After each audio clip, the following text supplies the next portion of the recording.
Ada nikmat batinah, yaitu kepuasan mendapatkan ma'rifatullah. Itu ulang lagi, kepuasan mendapatkan ma'rifatullah. Itu nikmat batin. Baik yang terkait Allah maupun terkait logika-logika tasawuf.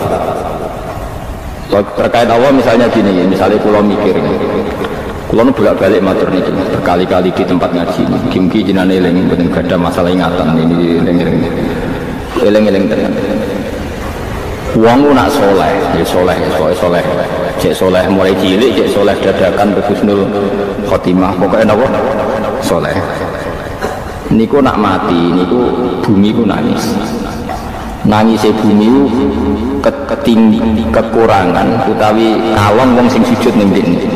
Ya Allah Gusti, biasanya wonten tiyang niku sujud teng nggen kula, dia berperilaku baik teng nggen kula, sakniki tiyang niku mun jenengan ambil nangis bumi. Saniki sing urip arek berdua damel narkoba, damel ngefly, damel macam-macam. Itu nangis. Langit semeneng. Gusti matur nuwun Gusti, orang itu saya tunggu lama, sekarang sudah engkau angkat ke tempat kami. Maksudnya diangkat ke langit. Sing bumi nangis, sing langit apa? Senang. Nah kemudian kita berpikir begini, bumi kok iso nangis? Nah itu terserah sampai apa termasuk ulama zahir apa termasuk ulama batin. Kalau ulama zahir mengatakan bumi nangis itu mau kinayah ini, pokoknya pantasnya bumi itu susah, wong kelangan putra terbaiknya. Tapi nak cara ulama-ulama hakikat yang mengenali sekali betapa kudrohnya Allah, betapa kudrohnya Allah itu tidak terbatas. Itu yang meyakini bumi nangis itu nangis terus. Misalnya ngaten kula tak terangno malih. Kowe bayangno dadi Nabi Adam, ngrungokno kowe bayangno dadi Nabi Adam. Nabi Adam tenan. Terus Nabi Adam orang pertama dia tahu betul kalau dia dicipta dari bumi. Dan dia pula tahu betul, beliau tahu kalau dia bisa ngomong, bisa mikir, bisa macam-macam. Terus indukannya beliau itu bumi. Mesti pikiran Nabi Adam, jangan-jangan bumi ini juga bisa berpikir kayak saya. Ini kan materi saya, karena saya dari bumi ini bisa ngomong, bisa melihat macam-macam. Terus bedanya apa menurut sobat nopo? Umpama kowe dadi Nabi nopo? Adam. Orang yang dekat sekali, qoribu ahdin, dekat sekali dengan kesaksian kudroh Allah. Gini ku dekne roh nak materi ini bumi, dan dia orang pertama ya. Orang lali kamu. Tapi ketika sudah ribuan orang, mungkin jutaan orang, lali, seakan-akan bumi itu tidak jenis dari kita. Bumi adalah hal yang berbeda dengan kita. Kita manusia berakal, bumi itu benda mati. Terus kowe katut wong goblok-goblok, bumi itu benda mati. Sajane ya rada kriminal wong Islam muni bumi itu benda mati. Enggak bisa berpikir hanya manusia. Itu pengawuran-pengawuran yang kita ciptakan sendiri, kita wariskan turun-temurun. Umpama kowe itu dadi ulama, ngomong ngono iku isih. Bumi mbok nyekseni kowe sujud, banyu nyekseni mbok pangan, mbok ombe kanggo sujud. Semua itu bersaksi tentang kita. Ya, karena sama tanggal pulau, cara melogika gimana? Begini, tak wari cara gampang-gampangan. Tawarai tauhid sing kasyaf. Tauhid ini yang dawuh Sayyidina Ali lau kusifal khoto umastatu yakinan. Umpama sumben tutup-tutup iku dibuka, akulah iman ora tambah mbek pangeran. Karena tren dunia dan akhirat sama. Zaman ning dunia ya Allah ala kulli saing kotin, kok zaman akhirat ya Allah ala kulli saing. Cara Sayyidina Ali, sumben aku sematilah iman ora tambah meskipun aku swarga neraka. Lah kena nopo darah padha wae ning dunya pertunjukan kudratullah, ning akhirat ya pertunjukan kudratullah. Jadi pikirannya Sayyidina Ali seperti itu. Saya kan lahir misalnya tahun 1970. Berarti mulai Nabi Adam itu saya kan nggak ada. Ngerti-ngerti ada. Saya mengira waktu zaman tidak ada itu panjang apa cepat? Cepat, karena kita tidak melalui itu. Ujuk-ujuk. Kadang kalau mati ya wedi. Mau mati jebule kiamat 1 juta tahun kasih wopo nang kuburan. Maksud Khalillah itu. Makanya aku ya roh, tak tinggal turu sakmono kan yo ngilir. Nang ngilir terus nanti. Apa mlaku-mlaku nang dunya kok piye? Nak turu ya kok ngani moyo turu kok ribuan tahun lintas. Terus ya wopo jajal. Sampeyan tak takok, misalnya sampeyan ning kuburan niku Apa ngadepi muka nakil tukaran terus itu keselen tukaran nopo ratusan ribu mungkin. Nah terus kita dilatih. Kata Sayyidina Ali gampang latihan seperti kata Sayyidina Ali. Oh gampang ini jadi wong alim. Pada akhirnya kita ini aku zaman urip ora arep ngerti-ngerti urip mati ora arep. Pas mati sebenarnya petangin nah ya ora arep. Wis pokoke wa matan syauna illa ya Allah. Makanya masyhur dia ketemu orang ateis. Dia orang ateis itu anti Tuhan, anti Tuhan. Dia ditanya, lalu kamu hidup itu karena siapa? Ya nggak tahu hidup. Lalu kamu mati yang menentukan siapa? Ya nggak tahu, kalau tahu mati. Ya berarti Anda nggak bisa menentukan diri kamu sendiri. Akhirnya dia netas senja ada yang menentukan. Nah, ya ada yang menentukan. Itu dalam Islam disebut Allah, disebut kalimat haqqin alaiha nahya wa alaiha namut. Jadi kalau maknanya itu kalimat yang benar-benar nyata, yang karena kalimat itu pula kita mendapat kehidupan, yang karena kalimat itu pula kita mati, yang karena kalimat itu pula kita akan bangkit lagi. Itu yang makna hakikat. Tapi kalau makna syariat tidak begitu. Kalau makna syariat begini, dan ini benar juga. Mengenai ada di ulama, ciri utama ulama itu jami'ul bayan. Dia kalau menjelaskan itu indah sekali dan orang pasti taslim. Sama saya tak warai tenang. Sama kan biasa wiridan la ilaha illallah kan biasa. Mulai mimpin tahlil sampai kepeksa mergo do tahlil melok, sampai sing darani bid'ah akhirnya ya melok tanggane napa? Tahlil. Soe wae. Kata Ibnu Qayyim al-Jauziyah dalam kitab Zadul Ma'ad. Kitab Zadul Ma'ad itu kitab kesayangannya Sayyid Abdul Al-Haddad. Sayyid Abdul Al-Haddad itu pengarang kitab Zadul Ma'ad. Padahal kitab ini dikarang oleh muridnya Ibnu Taimiyah. Abdul Al-Haddad itu gak seneng Ibnu Taimiyah tapi seneng muridnya. Jadi di sini ulama ya demokratis. Gak seneng gurunya tapi seneng. Saja nih Ibnu Taimiyah itu orang baik. Ya ulama top ya baik, ya waras top. Tapi ngerti-ngerti Wahabi itu identik dengan Ibnu Taimiyah. Akhirnya ulama ahli sunnah penyebut itu terus isi. Mulanya kiai-kiai orang sudah dalil kalau Ibnu Taimiyah itu dicap. Padahal Ibnu Taimiyah orang di kitab-kitab kita, termasuk Syekh Muhammad Piambak, anaknya Ibnu Taimiyah kalau Syekhul Islam, kalau. Tapi kan ini sudah milik Wahabi, sehingga kita ini terus akhirnya gak gelem itu. Jadi kitab koyo dalil fastabiqul khairat iki apa dalil yo dhewe-dhewe. Wah parah tenan wong. Dulu saya melihat orang enggak kunut itu ya biasa. Juga saya sebagai wong alim ngerti iku madzhab Abu Hanifah. Saya kira ratu Muhammadiyah. Kita ini sebetulnya ahli ilmi enggak tahu kunut itu madzhabnya siapa kita. Itu madzhabnya Abu Hanifah, yang kunut madzhab Syafi'i. Tapi tahu-tahu iki madzhab NU, iki madzhab Muhammad. Mana ada orang-orang ini bisa punya madzhab. Ngalimu sepiro nganti dadi no. Masa tapi sudah dibahas, harus jadi apa? Sewajo aku sama Mas repot. Tak warai. Sampean ben nglapan oleh itu keren tenan. Ngendikane Ibnu Qayyim al-Jauziyah itu gini. Min asliha khuliqatil jannah wa min asliha khuliqatin nar. Terus wa min asliha khuliqatid dunya wa min asliha bu'isatir rasul wa min asliha qatalar rasul. Terus sampai sekarang saya kira bedai. Surga itu kan digawe kelas VIP mewah. Terus jari rugane widadari dulu kan namine disebut. Kira pitung pulau. Wayu kabeh kan ono sing ngriting, wayu kabeh terus gak tahu delok wong liya. Kadang bojo kita wis elek cek delok. Boleh widadari sifatnya maksuratun fil qiyam. Jadi gak tahu keluyuran ning ndi. Wayu kabeh. Surga yang semewah itu selek itu ya bagi mereka sing nglafadzno atau yang menerima la ilaha illallah. Neraka dibikin dalam itu. Jari Abu Hurairah neraka tes-tesane benda kamu jatuhkan ke neraka itu untuk santet ke bawah itu nunggu 70 tahun. Kila 70.000 tahun. Dikira HP-mu mbok ceblokno neraka itu cebloke ngenteni 70. Betapa dalam ngentekno buku biro ya yang itu. Oh itu kontraktor mana saja tidak sanggup disuruh ngeduk kedalaman neraka. Iku ya mau kanggo wong sing menolak la ilaha illallah. Jadi kalimat ini luar biasa. Swarga digawe bagi yang terima, neraka digawe ya untuk yang menolak. Ini kalimat sing nak tahlilan turu itu. Iku kalimat sing alasan Allah gawe swarga. Terus kalimat sing suwe-suwe sing lafadzno darani bid'ah ini. Itu kalimat sesakral ini nasibnya akhir zaman pun entek. Gara-gara dilafadzno tahlilan tersangka jadi apa? Bidah. Dulu kalimat yang dipuja-puja penyebab surga dan neraka. Saiki kalimat ini tersangka. Mau perkara napa? Bidah.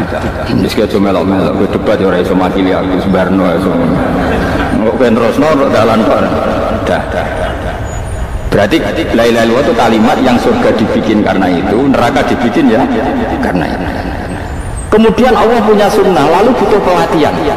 Dikasihlah Allah dari bumi. Dia manusia butuh latihan, dibikinlah bumi. Gendene latihan ikrar la ilaha illallah dengan sadar, dibikinlah bumi, lihat buakum terus dites.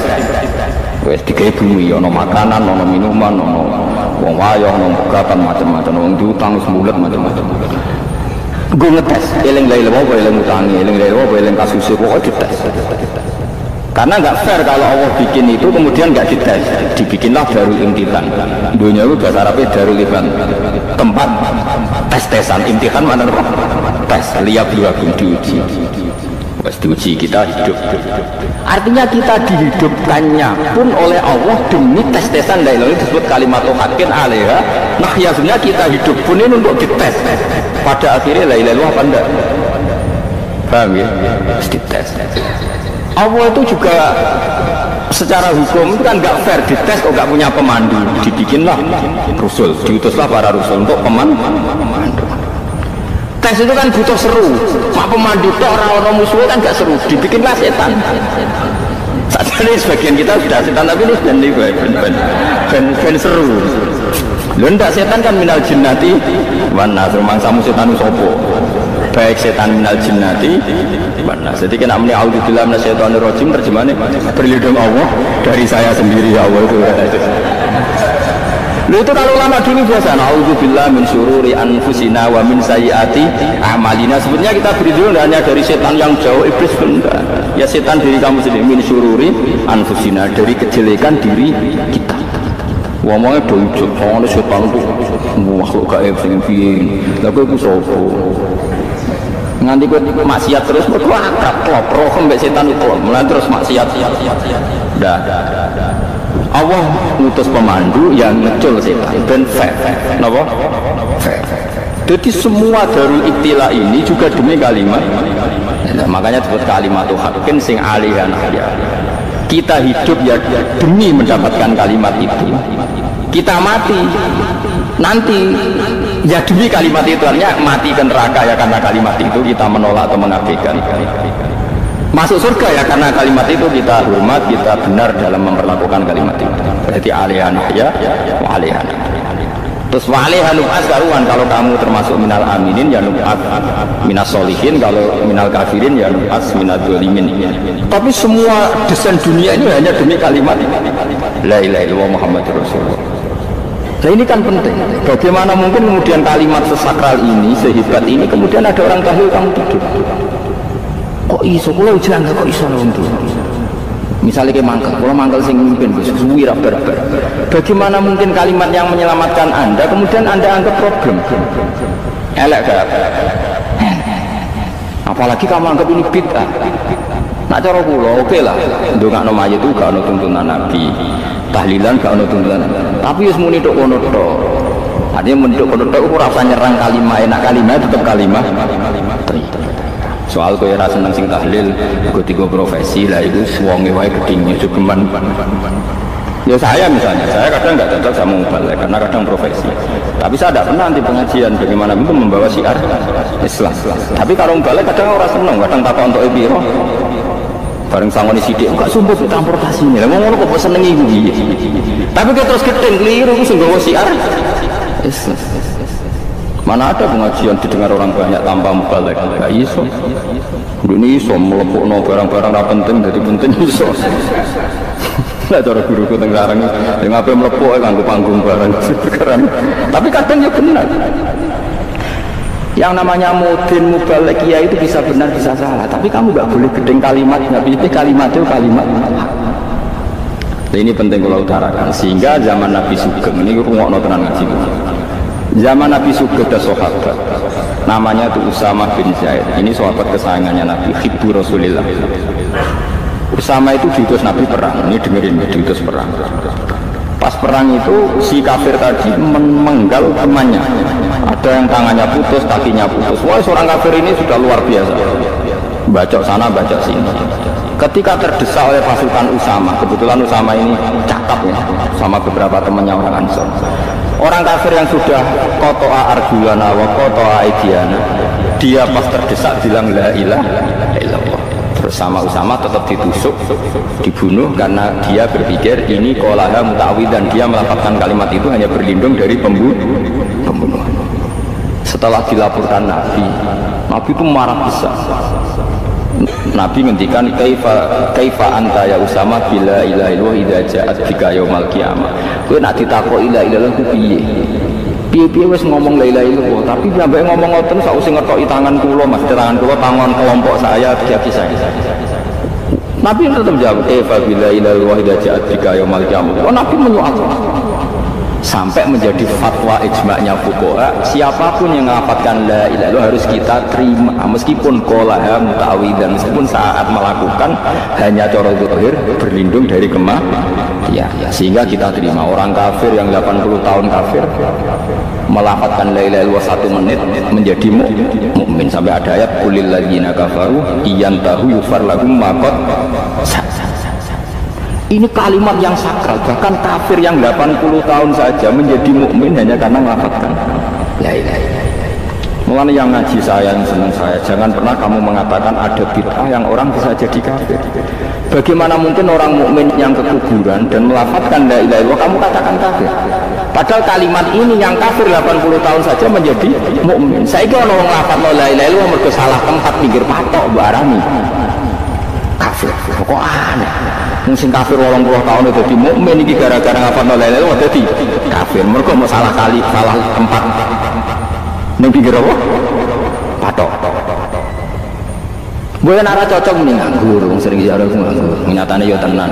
Cara dene pegawai negeri ora sering ziarah. Nah gue, tapi ora usah muni kafir gak mungkin. Coba kalimat ini itu orang kafir yang 80 tahun menjadi apa coba? Dengan melafazkan kalimat ini. Mukmin kan? Berarti kalimat ini adalah kalimat penghilang kekafiran. Lalu karena dilafazkan secara salah dianggap kafir. Hanya karena bid'ah itu tidak mungkin. Makanya sebetulnya Wahabi yang alim-alim itu tidak berpendapat demikian. Saya punya beberapa referensi Wahabi yang alim itu tidak pernah mengkafir-kafirkan orang karena perdebatannya seperti itu. Tapi saat ini wis kuat. Sebenarnya kalau orang alim itu ya mirip-mirip, entah Wahabi entah tidak mirip-mirip. Karena kalimat Wahabi itu kitab terbesarnya itu Ibnu Taimiyah. Ibnu Taimiyah itu punya murid Ibnu Qayyim Al-Jauziyah. Sampai sekarang saya lihat di fatwanya Ibnu Taimiyah itu begitu hormat sama orang-orang kita ini sama. Tapi tahu-tahu lewat penyaduran sana sini terus menjadi kacau. Jadi kalau balik ini malah sampai nak kepengen dua nikmat batinah seperti tadi yang saya utarakan. Swarga dicipta sedemikian mewah ya demi yang menerima la ilaha illallah. Terus neraka dibikin se ekstrim itu juga bagi yang nolak. Kemudian dibikin daru pelatihan yaitu dunia ya karena kalimat berarti kalimat ini luar biasa. Wa biha qamatis samawati wal ardh. Kalimat ini pulang menjadikan langit bumi berdiri. Lalu sekarang kita bisa ngomong, bisa berpikir, bisa nggak ada BPKB macam-macam. Itu karena kita sendiri apa karena kudratullah? Saya tanya. Karena kudratullah. Kalau karena kudratullah, apa susahnya Allah bikin kemampuan tanah ini nangis, tanah ini susah. Wong podo-podo kowe iso nangis, iso mikir ya mergo kudratullah, ndak karena kamu. Harusnya ya sama, bumi ini bisa menangis juga karena kudratullah. Makanya bumi ini menangis ketika nggak ada orang yang sujud. Iku ya mungkin. Wong zaman kowe iso nangis ya krana kudratullah, mestine bumi yang kamu katakan benda mati, hakikatnya dengan kudratullah juga sama dengan kita. Mulanya tenggene kitab Al-Husunul Hamidiyah, kalau ngerasa utang tenan di kitab itu. Dulu saya ngaji 2 tahun kitab Al-Husun. Kitabnya kecil, tapi saya ngaji itu 2 tahun. Berkali-kali saya ulang. Itu beliau cerita gini. Dia yang ngarang itu orang alim, kebetulan dia orang India. Memang kelebihannya kitab dikarang orang Arab itu luweh bulat. Wong Arab kan semuanya Islam, karangannya itu standar. Ini dikarang orang India. di tonggo blodor, di masjidnya. Jadi sekarang ulama yang masyarakatnya itu tidak karu-karuan. Beliau cerita itu gini, manusia itu punya satu kebodohan, di mana kebodohan itu disebabkan oleh roktul asbab al-adiyah, mengkaitkan sebab sing biasa-biasa. Misalnya gini, zaman saya kita omongin, misalnya ada orang bilang gini, batu ini nanti itu menjadi ayam, orang bilang mukhal apa enggak? Enggak, jawab saja mukhal. Kenapa bilang mukhal? Karena dikira tidak bisa kan? Enggak, jawab saja, jawab satu saja. Batu ini menjadi ayam, kamu jawab mukhal. Alasannya apa? Alasannya tidak mungkin terjadi, apa kamu tidak bisa? Sebetulnya karena kamu tidak bisa. Sudah. Lau ukhbiro dzakar rajul, andai kan orang itu kamu kasih tahu, kelungsu ini biji asem itu, biji pohon asem itu. Nanti yang kecil ini suatu saat besar. Setelah besar buahnya banyak, tambah besar, tambah besar. Terus orang bilang mungkin. Ketika bilang mungkin itu karena dia bisa apa hanya karena menyaksikan berkali-kali ada kejadian nak kelungsu ditandur iku iso dadi gede. Coba sama jawab. Karena dia bisa apa karena hanya menyaksikan itu sering terjadi. Hanya artinya zaman dia mengatakan mungkin itu pun tidak memberi kontribusi ikut buat. Iya enggak? Tetap bergantung kudrahnya Allah. Dia hanya bilang mungkin karena sering melihat, sebenarnya dia nggak sama sekali memberi kontribusi. Lha darani mungkin ya ora urun. Paham? Lalu kenapa dia kecangkeman terus muni wong wis mati dadi lemah gak mungkin dadi manusa meneh.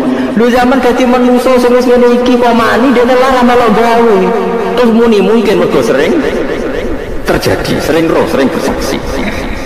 Berarti sebetulnya manusia itu pakai ukuran dia mampu tidak mampu apa pakai ukuran bersaksi melihat?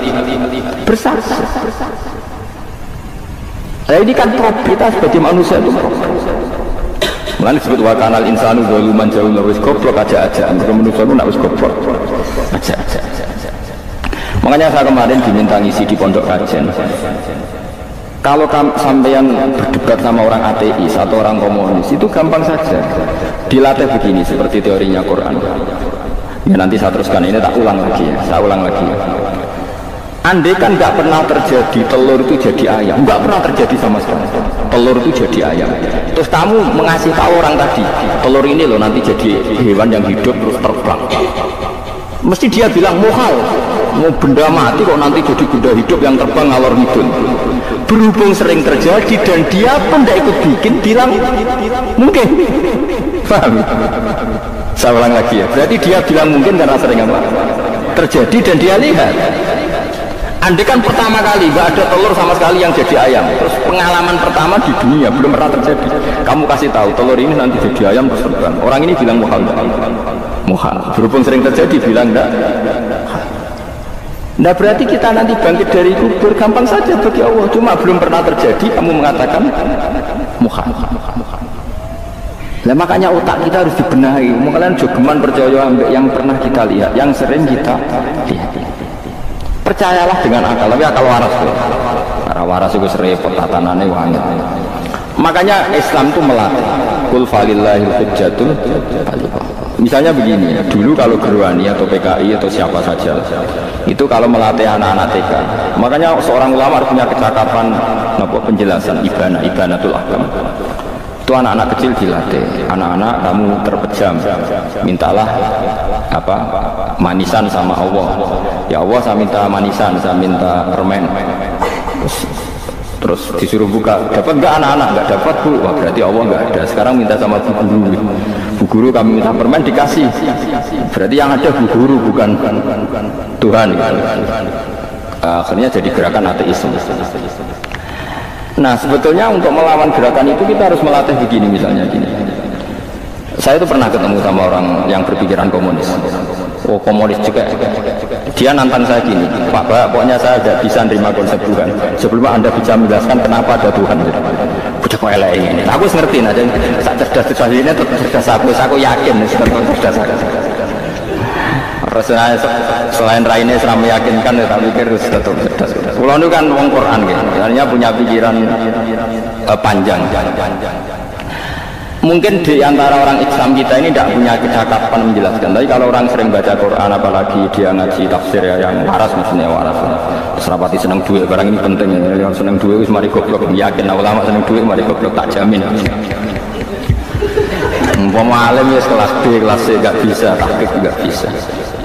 Kalau tahu dikandani konco kulo, Korean ambek jenengan udah saya kaca aja. Lah kena apa? Cok seneng duit bro. Duit itu masalah bagi ulama. Orang duit itu masalah kan ya. Maksudnya rasa seneng tapi ojo terus gak duit.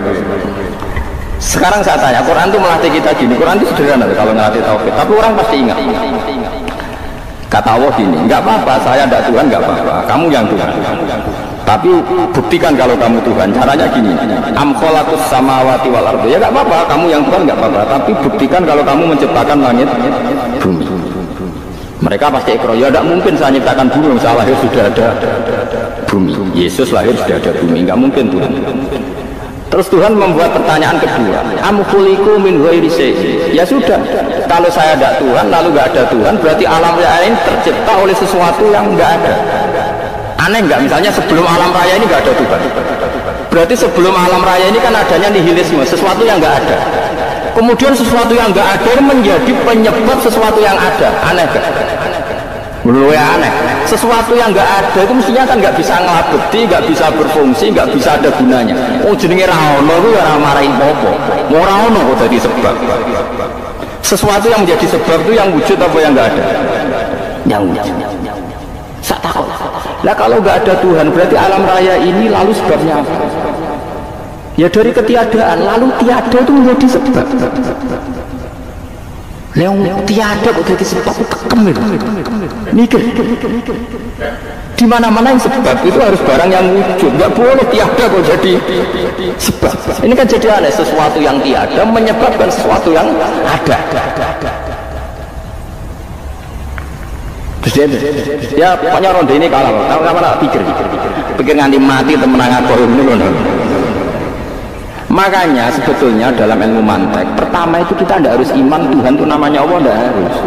Makanya pertama dikenalkan, sementing kenal Tuhan itu ada dulu, disebut zat yang wajibin wujud, belum disebut namanya Allah. Allah itu disebut nama Islam, paham ya?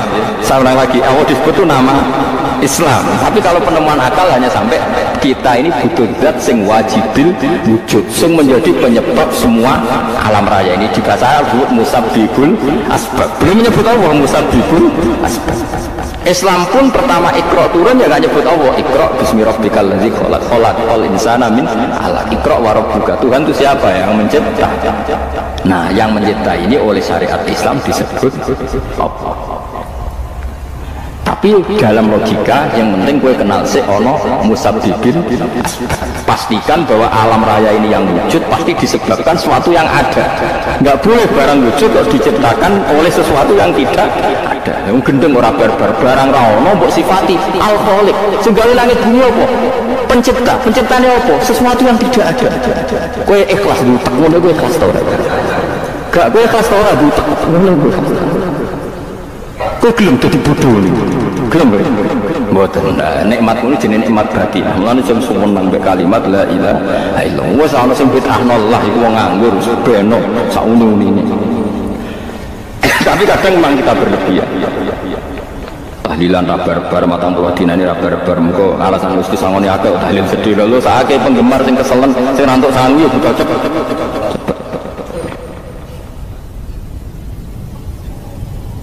Lane cara kula niki penting kula taringi. Kowe nek ora cocok tahlilan 40 dina wis ngomong ae kira cocok model harinya. Tapi ki aja menolak kalimat la ilaha illallah iku disifati Kanjeng Nabi kalimat thayyibah. Wong Nabi nyifati thayyibah, kalimat yang suci kok nyifati bid. Soal kira cocok wong sebut. Misalnya kamu bilang saja wong mati wis aku amale lha kok didongakno barang. Nek tenan ndonga ora usah ndonga. Wis ora usah biasa. Kula lah mbok dongakno ora seneng. Gak meyakinkan. Kalau dia musuh swarga butuh dongamu ora ono swarga fadhole pangeran apa butuh ngono. Nah tapi kowe donga aku ya seneng. Senenge ya semau timbang nyanyi-nyanyi rame-rame sak ngono. Mbok mandi mbok ora pokoke donga. Saya ulang lagi ya. Makanya Quran itu melatih logika sampai seperti itu. Am khalaqus samawati wal ardh bal la yuqinun. Sampai terus diulang-ulang. Am khuliqu min ghairi syai'in. Kalau mereka merasa Tuhan enggak apa-apa, tapi buktikan mereka ini wujud sendiri tanpa sebab. Atau begini, kalau mereka tidak tahu sebab pencipta langit bumi, mereka sendiri suruh yakin kalau mereka adalah penciptanya. Am humul khaliqun, enggak apa-apa. Ya tapi masih Abu Jahal gendeng lah, masih Abu Lahab ngawur lah, nak takut ya wes pangeran kowe wae sing gawe langit bumi. Penggemarnya saja pasti tertawa. Masa Abu Lahab berani pencipta langit bumi, wong lahir ning bumi. Tapi Quran oleh enggak jawab, am khalaqus samawati wal ardh. Apakah mereka menciptakan langit? Bala yukin, mereka pun tidak pernah ya. Jadi itu pangeran. Makanya di mana-mana orang alim itu suka debat. Karena pangeran sendiri kalau menjelaskan kebenaran seringnya juga antar debat. Kata Allah, Qul ara'aytum ma tad'una min dunillah aruni madza khalaqu minal ardi am lahum syirkun fis samawati. Enggak apa-apa mereka Tuhan kata Allah, tapi buktikan zaman langit diciptakan mereka memberi kontribusi apa? Apa urun bego, apa urun cagak, apa piye lah pas aku gawe langit itu dekne urun apa dari am lahum syirkun fis samawati. Misale urun apa lah? Urun tol ta urun apa ta urun apa lah. Itu pangeran. Mereka kan pasti menjawab enggak. Terus itu nih di kitab min qabli hada. Kalau kamu nggak percaya Quran sebagai kitab tua nggak apa-apa, tapi buktikan kamu punya kitab tandingan.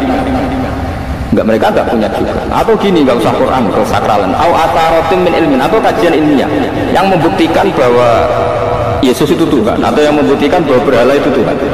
In kuntum shodiqin, nggak apa-apa kalau kamu benar buktikan.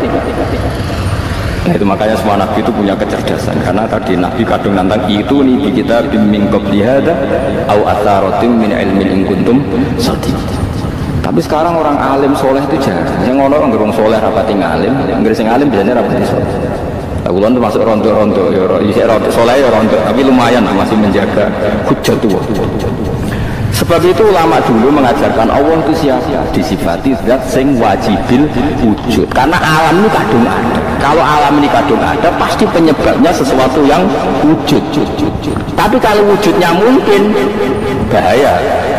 Wong sing gawe wae wujudnya terima mungkin, bisa wujud bisa tidak. Makanya dipermanenkan yang gawe alam ini zat sing wajibil wujud. Sing wujudnya wajib. Wajib itu nggak bisa nggak, pasti wujud. Nah terus kita kenal itu namanya khaliq, itu musabbibil asbab, itu khaliqul asya. Lalu oleh Islam zat yang demikian itu disebut Allah. Terus jadi la ilaha illallah. Nah orang yang bertauhid gini tentu punya kenikmatan batin yang luar biasa. Sehingga saya bayangkan nanti mati yang ngono biasa wae.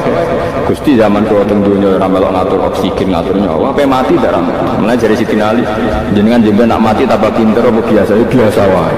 Ning bumi yo ndelok kudrohe Allah, kok ning akhirat ndak ana padha wae ndelok kudrohe Allah. Mulane beliau masyhur guyonan beliau lau kusifal ghata masdatu yaqinan. Soben aku nek mukasafah ning akhirat imanku yo ora tambah, yo biasa wae, standar-standar. Maksudnya kue ning dunia ujung-ujungnya paling pokok yang menyaksikan kudratullah. Sebenarnya akhirat ujung-ujungnya paling pokok ya delok kudratullah. Ning dunia saiki Allah ya matlubi sing kita cari. Sebenarnya akhirat ya Allah matlubi. Paham ya? Artinya hukum dunia dan akhirat itu sama. Kita di dunia golek ridhanya Allah, ning akhirat ya golek napa? Ridhanya Allah. Nah soal kecil itu, tapi ning akhirat kan masalah, pun rokok masalah, itu utang ditagih ya masalah, beres suwi itu ya masalah. Ya biasa, jenenge makhluk anane masalah. Sing ora oleh masalah pengiran jedure masalah biasa wae. Lah makanya kula suwun nggih geman gedeng uring-uring